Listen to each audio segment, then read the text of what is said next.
two-neuron system, right? So we're going to have a preganglionic neuron that has a CNS origin. And those CNS origins differ depending on whether we're talking about the parasympathetic or the sympathetic branch. And then we're going to have that ganglion, that autonomic ganglion, somewhere out in the body. And then we also are going to have a postganglionic neuron that goes to the target, right? So the location of that ganglion and the CNS origin are going to differ depending on whether we're talking about the sympathetic or the parasympathetic branches. Right? And that's really kind of about as far as we got this morning. In the beginning of Lab 7, we actually just kind of recently rewrote Lab 7 in the last year or so to sort of include a little bit more introductory material. So a lot of the beginning of Lab 7 really mimics what we talked about in lecture this morning.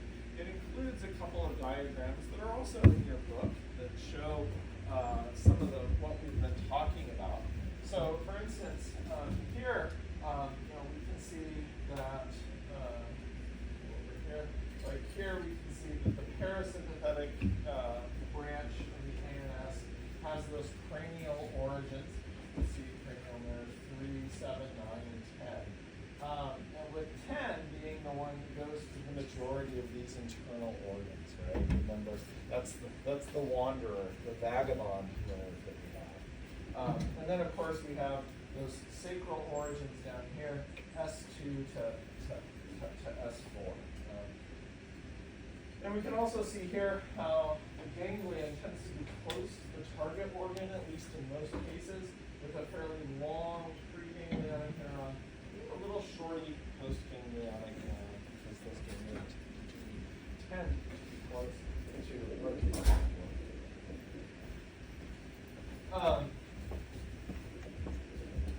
The next page has an overview of our sympathetic innervation. You see lots of the same organs on here because many of these organs have both sympathetic and parasympathetic innervation. We can see that the origin here on the central nervous system is from T1 to L2, okay? Which is what we said this morning.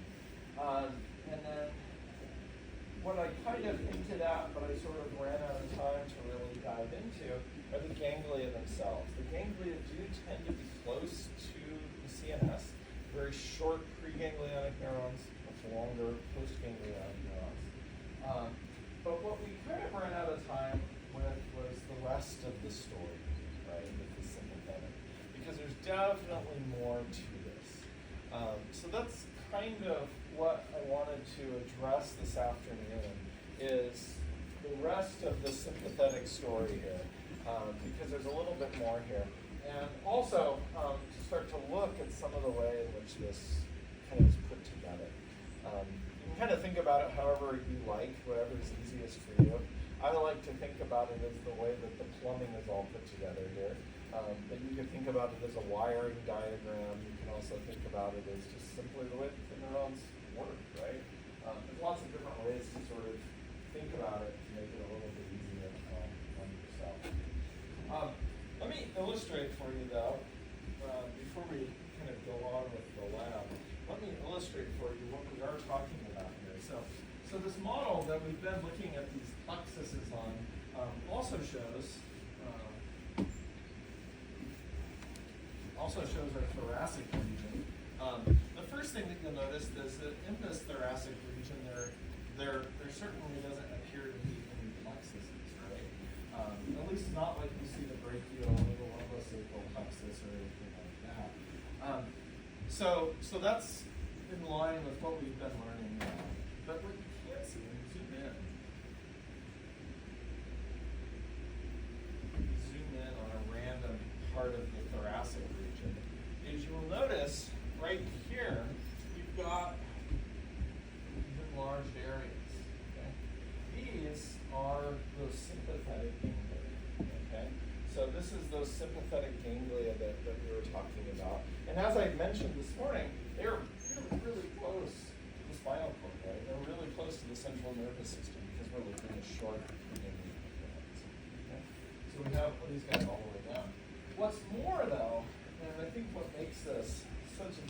interesting anatomical feature is that not only are they there right next to the spinal cord, they also are connected to each other, right? If you take a look at this,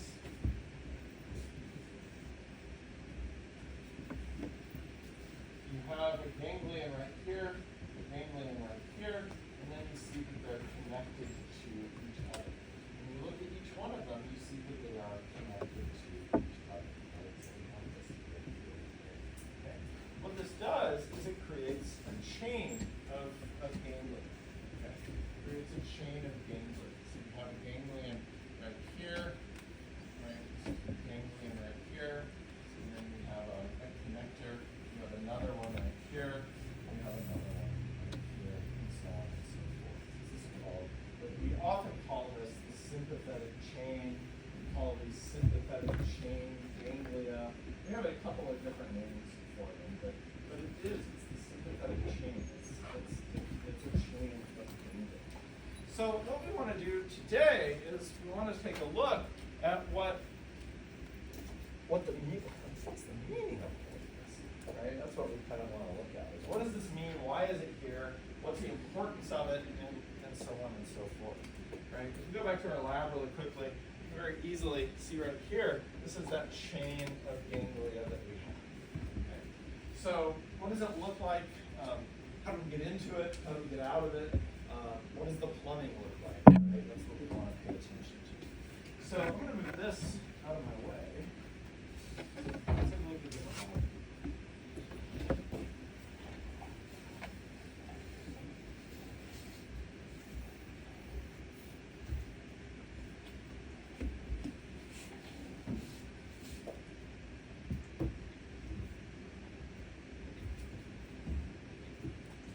Okay, so this guy's been floating around for a little bit.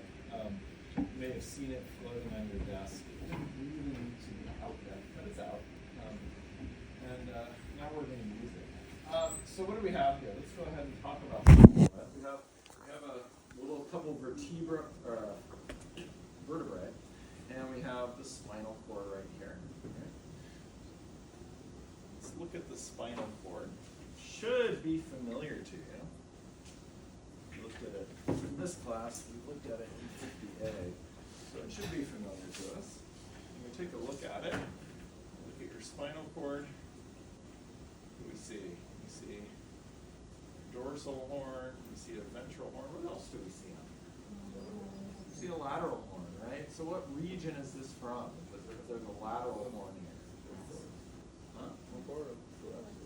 Thoracic and upper lumbar, right? So like T1 to L2, that general region is where we're going to find those lateral horns.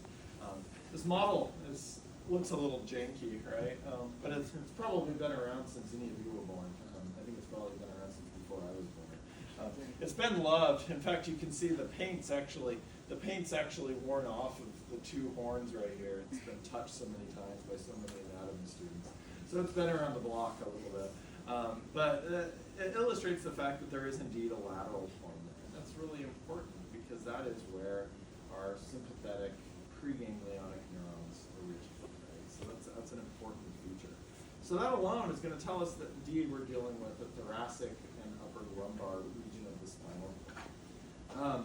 But we also see some other familiar spinal cord structures. So if this is my dorsal horn and this is my ventral horn, what is this structure right here then? Dorsal root. Ventral root, right? What's this enlarged area of the dorsal root right here?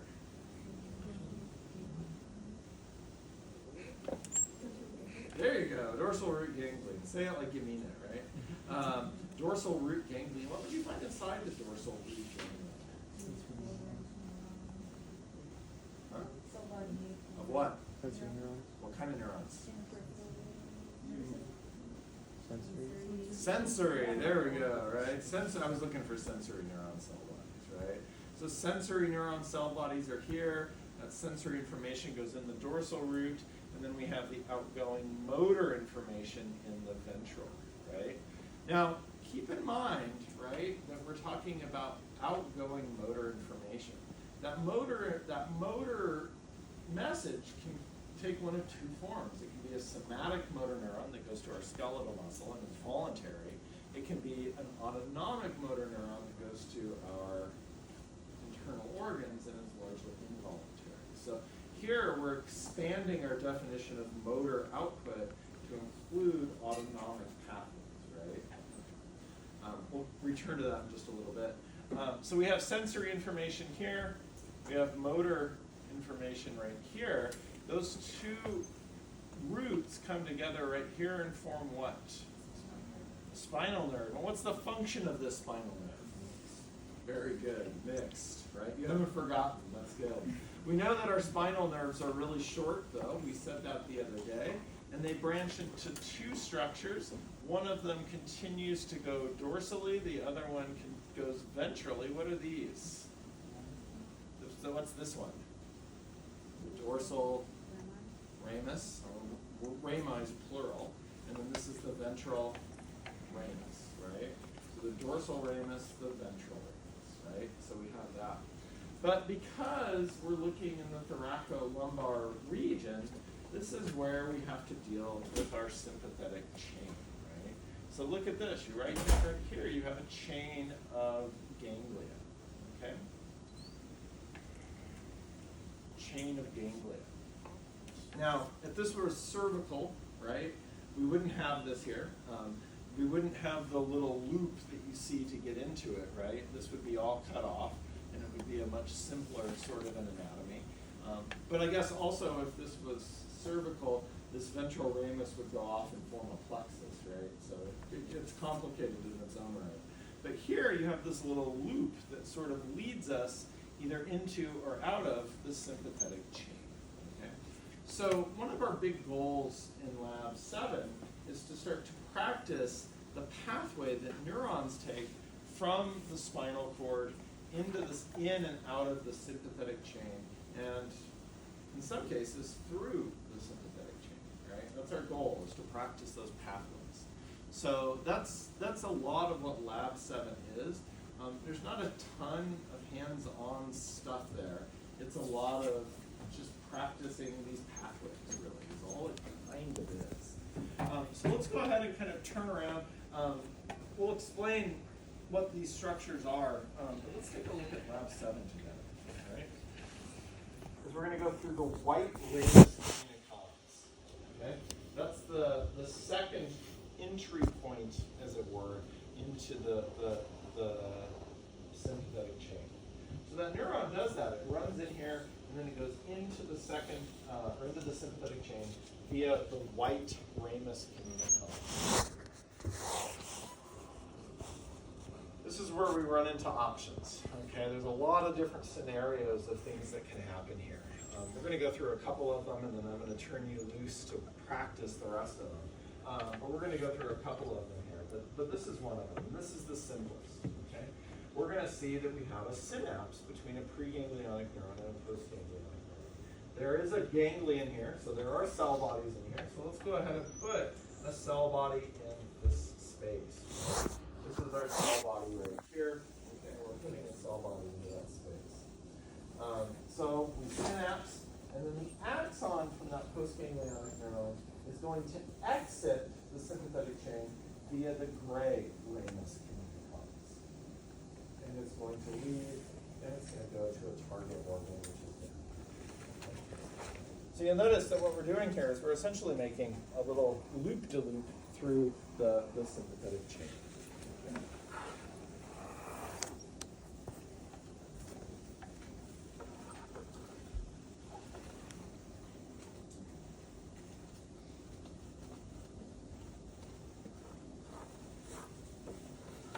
Okay. White and gray ramus. Okay. If you haven't figured it out by now, we don't just assign names willy-nilly to things in anatomy. We usually have a reason for it, right? So why would one of these be called the white ramus communicons and one be called the gray ramus communicons? Myelination. Okay, yeah, right. I mean, we saw in the central nervous system that there's a very distinct difference between white matter and gray matter, right? Where did you find myelination? I mean, you find it a lot of places, but as far as gray matter, white matter goes, where are we talking? Which one's myelinated? White, right? Well, white is myelinated, right? Remember that regardless of whether we're talking about the PNS or the CNS, remember that the cells that make up the myelin sheath, either oligodendrocytes or Schwann cells, thank you, going out of my head. Either oligodendrocytes or Schwann cells, those are like really fatty cells. They have a high fat component in their cell membrane. Okay, that's what makes them such good insulators. That's what makes the myelin sheath as effective as it is that ions can't get through it. But they also are fatty, right? And all you have to do to see the color of fat is go to the grocery store and buy a steak. And you see the fat is really obvious on there. It's really, really white, right? That's what gives white matter its white appearance, is because of the heavy fat content on it, right? So as a result, we see that this myelinated neuron coming out of here passes through our ventral root, through that white ramus communicans, and it synapses with our postganglionic neuron here in the sympathetic chain. Well, okay, if that's the case, then what can we conclude about postganglionic neurons, the one that I've drawn in green right here? What can we conclude about them and their myelination, which is passing through the gray ramus communicans, right? Our postganglionic neurons are not myelinated, okay, in the ANS. So I think up until this point, right, we've only kind of talked about unmyelinated neurons in theory, right? But kind of everything we've seen since you started learning about the nervous system has really been myelinated neurons, right? But now all of a sudden we see that there's this situation where we have non-myelinated neurons. And so in the ANS, our postganglionic neurons are not myelinated. Okay? And this is going to be true whether we're talking about the sympathetic branch or the parasympathetic branch, not myelinated. Okay? That also says something about the speed of these messages, right? Because remember, the myelin sheath is basically like speeding up the messages, right? And it speeds them up a lot. And we're talking like a 4-fold increase in the speed of the action. Okay?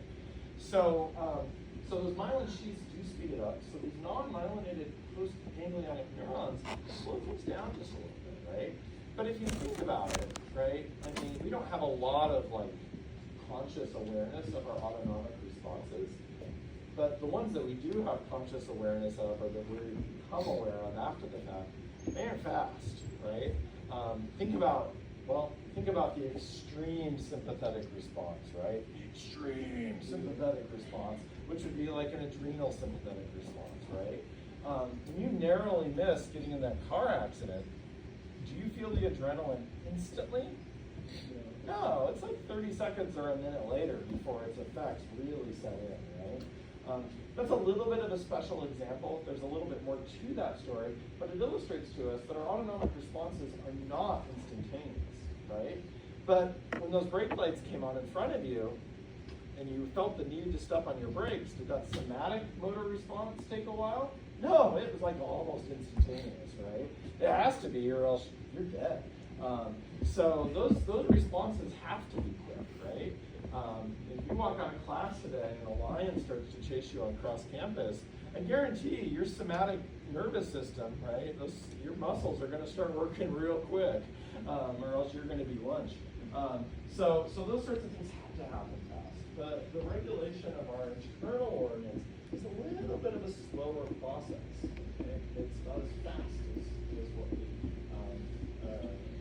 might be used to with our somatic pathways.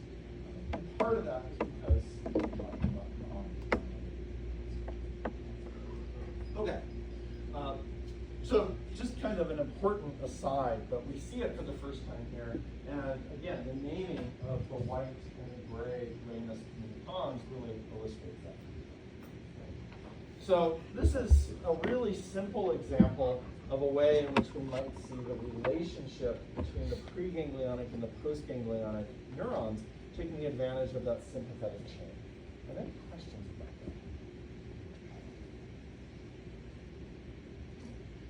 that? Okay, let's look at a couple of different scenarios. Okay, so we have a very simple scenario. You see that we have the origination of the preganglionic neuron right here, and then essentially at that same level of the spinal cord, you see the synapse occur. Okay? Let's look at some other options.